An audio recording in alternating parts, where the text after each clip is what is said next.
Keeping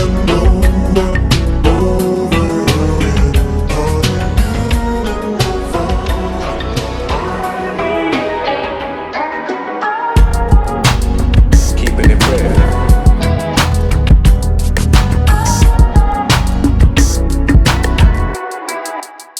What it do? This is your brother Bishop of Bishop Zone TV, and today I will be breaking down the first and second episode of Atlanta Season 3.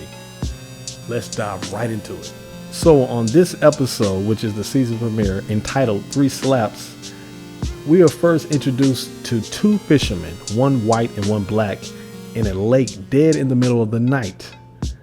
So this white fisherman starts telling a story about the history of the lake and how there's souls buried in the lake, which apparently the black character has never heard of before.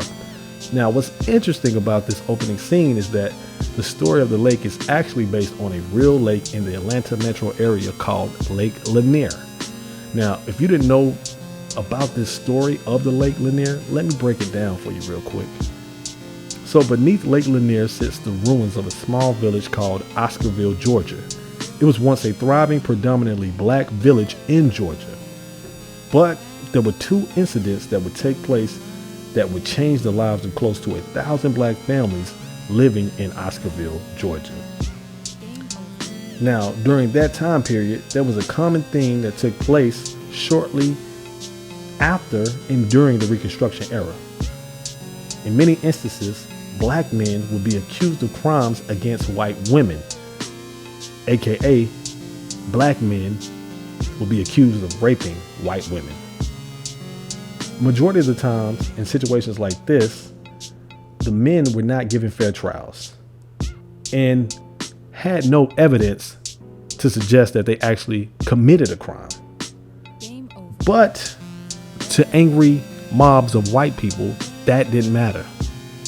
So in a lot of cases, these angry white mobs would take the law into their own hands, eventually leading to these innocent black men being hung for hundreds of bloodthirsty spectators to watch in enjoyment and glee.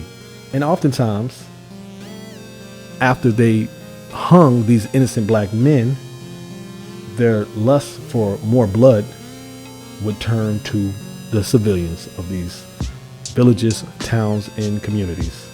And they would later destroy homes, churches, and businesses in Oscarville and other cities all across this nation,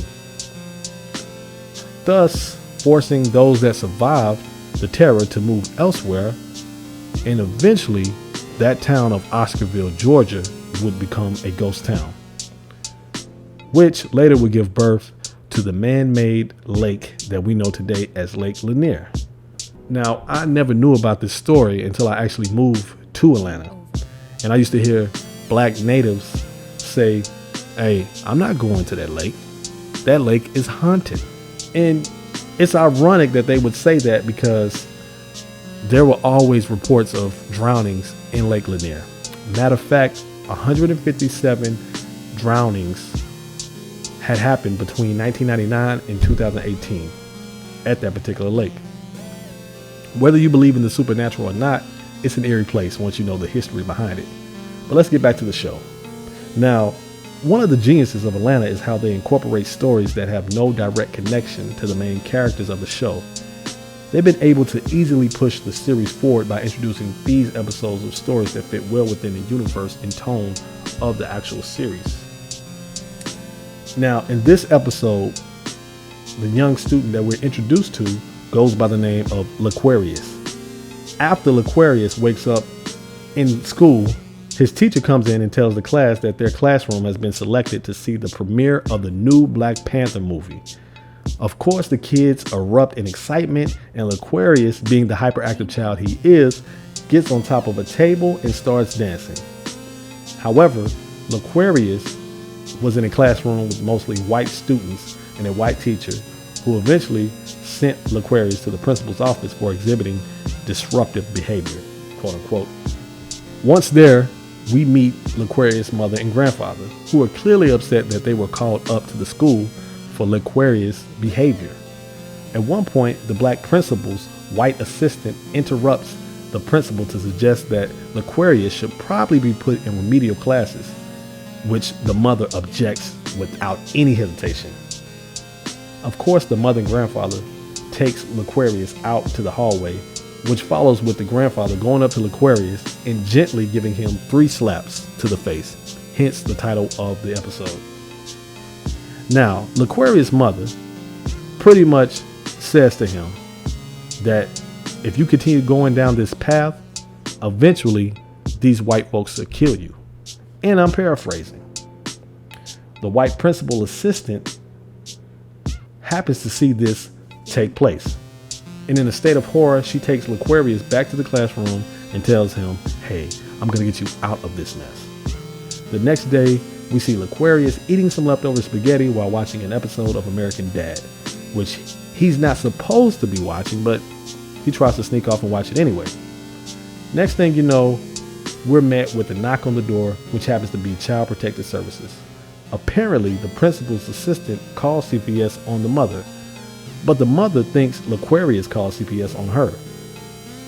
At this point, she's appalled at the thought of him calling CPS on her, so she gladly packs a few of his clothes up and tells him to get out and go with CPS. Poor Laquarius doesn't know what the hell is going on, but he does what he's told.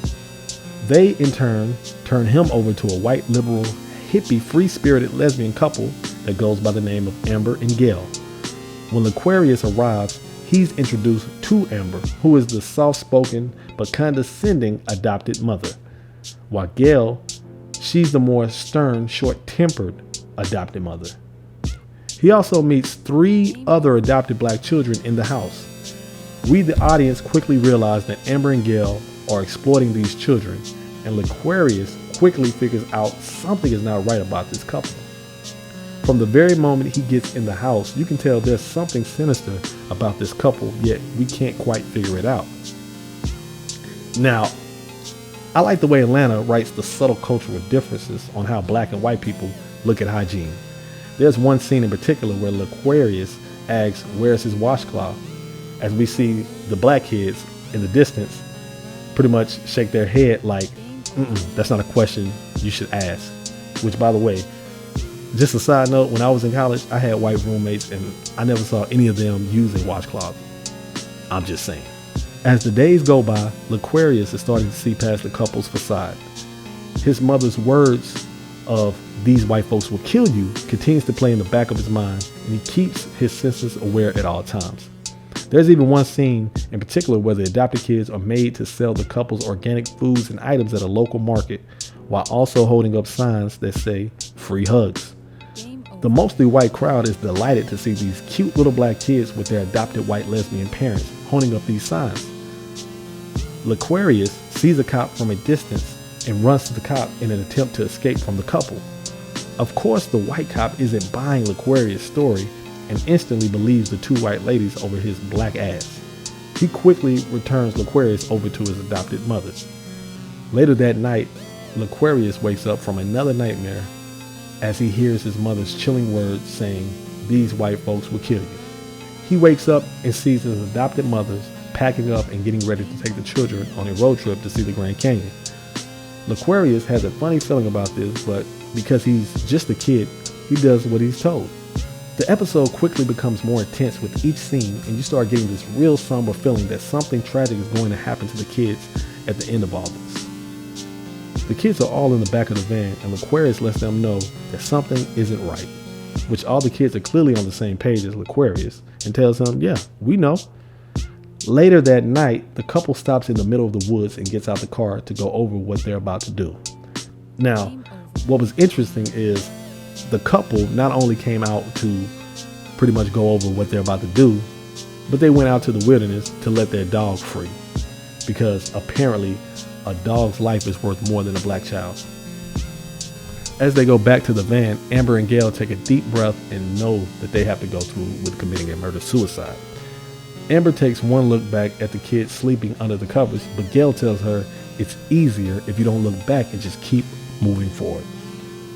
Amber does so, and Gail takes off and drives straight forward, preparing to drive off a cliff into a lake. Gail, however, happens to look back one more time and sees the dog that they thought they let out suddenly appear in the back of the van. Of course, she's startled, and lo and behold, Laquarius is also in the back seat, but he has a smirk on his face. He apparently set the other kids free and left the dog in the van to die with Amber and Gail. Laquarius opens the back door and rolls out the van as he finally makes his escape. The couple and the dog, however, did not make it and drove off the cliff into the lake. And of course, we know what happens. Game over. Which, ironically, happens to be the lake that we were introduced to in the opening scene of this episode. Later, Laquarius would end up back at his mother's house, which she happens to see him and just asks him, hey, is he okay? And he says, yeah, I'm okay. Which is followed by him eating leftover food and watching another episode of American Dad. As he's eating, he turns around because he hears a sudden noise in the background. As the camera pans in closer and closer, as if a jump scare is about to happen, the scene abruptly cuts to Ern waking up in bed next to a random white woman in a hotel room. The episode ends on that scene. Now, there were 2 episodes that premiered Thursday night. The second episode was entitled Stinker Claus is Coming to Town. This show never ceases to amaze me. How they're able to incorporate real events and put them into a surreal setting is nothing short of genius. And going back to that first episode in particular, the way they tackled a real tragic event was not only bold, but it was very thoughtful. The real life story of the Hart family murders, unlike the episode 3 Slaps, didn't end with a happy ending. The real life lesbian couple of Jennifer and Sarah Hart ended with them tragically killing 6 of their adopted children. The public was first introduced to this family via 12-year-old Devontae, when a picture of him hugging a police officer during a protest became a viral sensation. That image became known as the hug felt around the world. The real monsters of Jennifer and Sarah Hart exploited these children to mask the abuse and horror they put these beautiful, innocent black children through. Atlanta was able to do what the media failed to do when they covered the hug felt around the world, which later turned into a murder-suicide of 6 black children at the hands of a white lesbian couple. It goes to show how the system and society at large continues to fail black children. It shows how the system continues to mistreat black families in this country and how struggling mothers and parents have their children taken away from them, usually splitting siblings apart from each other and end up, in a lot of cases, in worse situations than what they were found in the custody of their biological parents. Atlanta finds ways to inject social commentary in their shows without actually stopping the show or coming off too preachy.